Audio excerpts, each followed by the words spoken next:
What is up? My name is Garrett Yogurt on Twitter, YOOGRRTT. Thank you so much for tuning into the Now in Rotation YouTube channel. Welcome back to another album review. Today we're talking about ERYS, the album by Jaden. This is technically, I guess, his third album, studio full-length album, but this is kind of just the direct follow-up to Sire, which was his debut album, and I said that with a question mark because ERYS, Sire, ERYS is how I used to say ERYS, like, I don't know why. I'm so dysfunctional when it comes to the fact that Jaden Smith is just a big question mark. You don't really know what you're going to get. And when you've had such a long career in such a weird fashion, I mean, he is the fucking child of two powerhouse parents. And then, you know, you realize that he's only 21 at this point in time. This album came out on July 5th, 2019. And, you know, he's had a weird trajectory. He was the fucking Karate Kid. He was in After Earth with his father, and you know now he's making a music career and selling water. And like that's just a lot to do before you know anyone can rent a car. But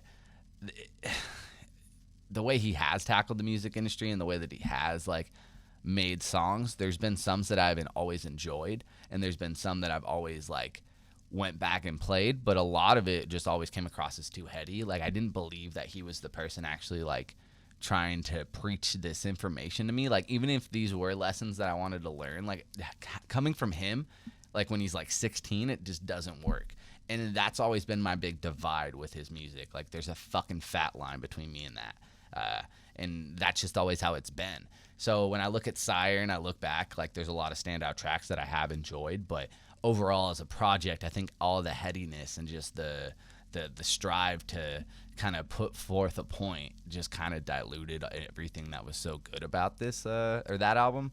But going into ERYS, you know, I'm gonna be honest, this is just bangers after bangers. And I guess when looking back at interviews, there is evidence that that's what he said. He said that ERYS was going to be just this fucking trap banger anthem over and over and over. And, you know, looking at the track list, track number 1, you got P. Track number 2, you got I. Track number 3, you got N. Track number 4, you got K with Jason and Lido, or Lido. I think it's Lido. And if you'll notice, that spells pink. And it is super, super keen. You know, only the truest of fans would catch that one.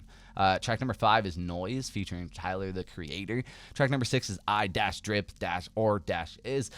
Track number 7 is, again, featuring Sire. Track number 8 is Got It. Track number 9 is Fire Department. Track number 10 is Mission with Trinidad James. Track number 11 is Summertime in Paris with Willow, you know, featuring his own blood, his own kin. So that's pretty special. Track number 12 is Blackout. Track number 13 is Pain. Track number 14 is Chateau, featuring A$AP Rocky. Track number 15 is On My Own, featuring Kid Cudi. Track number 16, Riot. Track number 17, to close it all out, is the titular track by the name of ERYS. And, you know, when you say you're going to make nothing but trap bangers and you're just going to do that, and you're also Jaden Smith, I do kind of, like, question that, but it also does give me hope in the sense that there's not a lot of room for him to really be that preachy person that like I just kind of talked down on.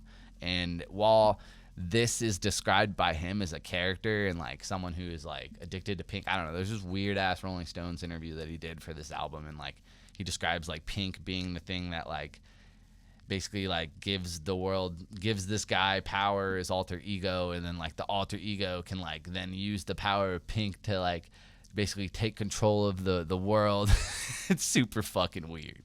So like when you don't know that and you're just listening to the album, you're like, no, this is just fire. But then when you listen to him describe it, it's like, oh, okay, any like weird or like just out there fucking shit that he likes to do and just does like just to him, look at his tweets, like that's it. You know, the way he describes the way, like at face value, it's just good ass music in my opinion. This is some of the best fucking fire ass music of the year. It's tempting to me to be like, yeah, this is one of my favorite albums of the year, if not my album of the year, and that's like a really fucked up thing, but just on sound alone, I'm having so much fun listening to this thing from front to back because it's fresh, it's exciting, and it's also not afraid to just kind of switch it up and show off what diversity actually means in hip-hop in a newer age, where a lot of this is just noise on noise on noise, and if you're not paying attention, you're not going to catch it. But there's songs where like it'll interrupt with like a haircut sound, and then the sound from the buzzer now becomes like a part of the fucking beat, and it's just like the 808 throughout. And like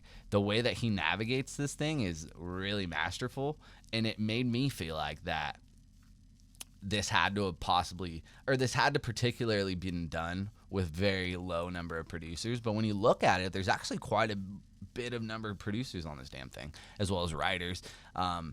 And that's where it gets really crazy to me, because this thing does play from front to fucking back almost perfectly. No complaints here throughout. Like, as far as cohesiveness, that's like a 10 out of fucking 10.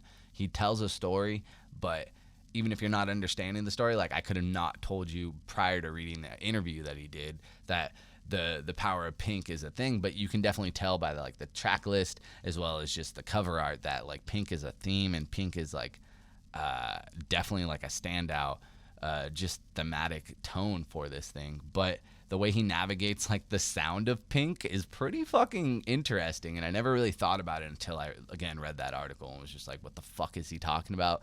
I don't need to know, because I think I heard it, like, and that's the weird thing. And I'm gonna just kind of shout out some of my like favorite tracks, and the problem is it's a lot of them. Like, it's a fucking lot. One of my favorite things with albums and why I love albums so much is when you can find a run, and whether that's the whole fucking album or just like a run of like 3 to 4 tracks in like an album that you can start at and then continue on and just have a good ass time with. My problem with this album is I can literally start at track number 4 and then I find myself all the way to track number 11 and I'm fine. Like, I think all of those songs are fire as fuck. Like, 4 through 11 is some of the coolest rides that you will ever have. And if it was just that, if that 7-track run was just the album, or 8-track run, I don't know how it adds up. Yeah, I think it's 8 by the end of it. Yeah, 8.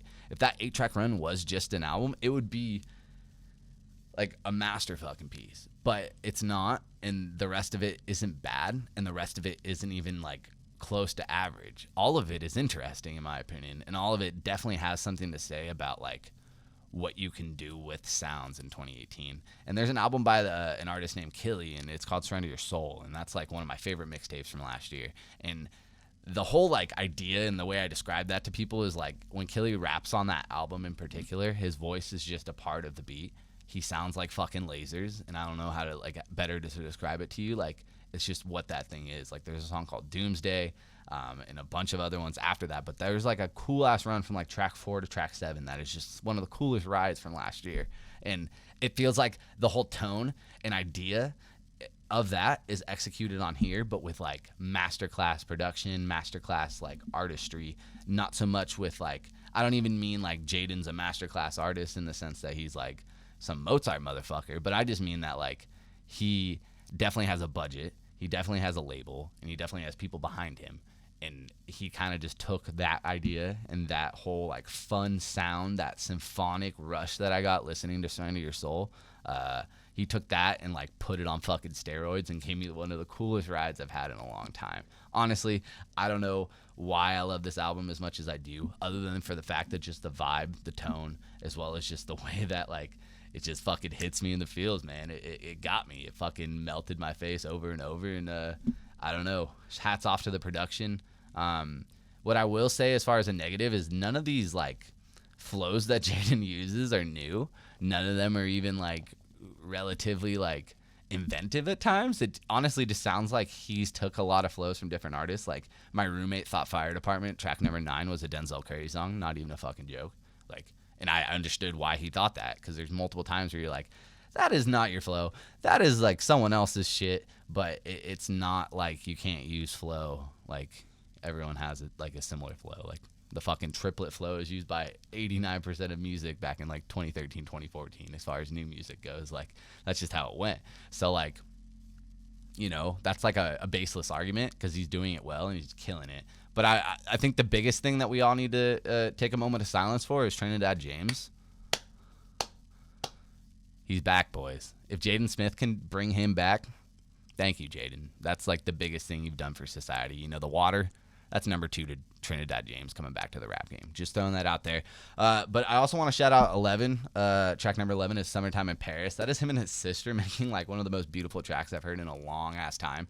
And I swear, if this thing is not probably playing on the radio a lot, like by the end of the summer, I don't know what the world's doing, because it's honestly a beautiful track and is a good summertime track, not even gonna lie. And that also has one of the best like examples of instrumentation like on this thing. Like Fire Department's a good one of that, but like also K with Lido, like I don't know how much production he handled on that thing, but he fucking went off, and them as a team is one of my favorites. But also Jaden Smith and Trinidad was a fun ass team. Willow and him kill it. Sire on Again is one of the coolest tracks. Like, and then there's a lot of switch ups, and he's definitely trying to show you the difference between vocal performance in a like harmonious like style. Like he's trying to sing, he's trying to add harmony to these trap beats, but also he's switching up the trap beats to like kind of show like the juxtaposition between his two styles, and like the way that he can use his voice, whether it's him just sounding like hard as fuck or whatever, or just like stealing like a more like, I don't know, trap rapper's flow, and then he's just using it on like a really crazy like futuristic sounding beat, and then he'll just switch it up on a dime and then just sing like some beautiful sounding like hook, and you're just kind of like, are these two different songs? And then you look at your phone and you're like, this song is 5 minutes and that's the ride I'm on right now. And it's like, yeah, like that is the ride. But if you want the weird fucking Jaden Smith, like the weirdest of weird, you just got to listen to the titular track ERYS. I can't do it. I just can't. He talks about like shit on a hill, and it just fucking got me wrong. And it wasn't even like Jonah Hill or anything. It was, or King of the Hill. Like there's a lot better hills than like something about like there's a boy on the hill. Word on the street is that he's there still.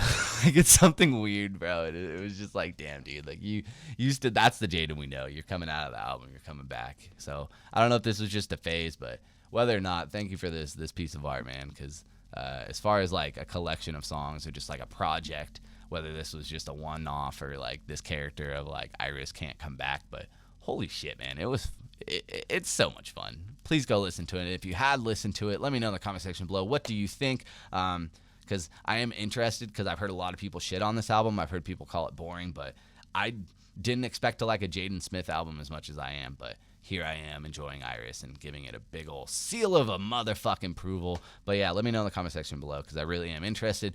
Follow me on Twitter at YoGRRT, YoOGRRTT, Instagram as well. Now in rotation on those two platforms as well.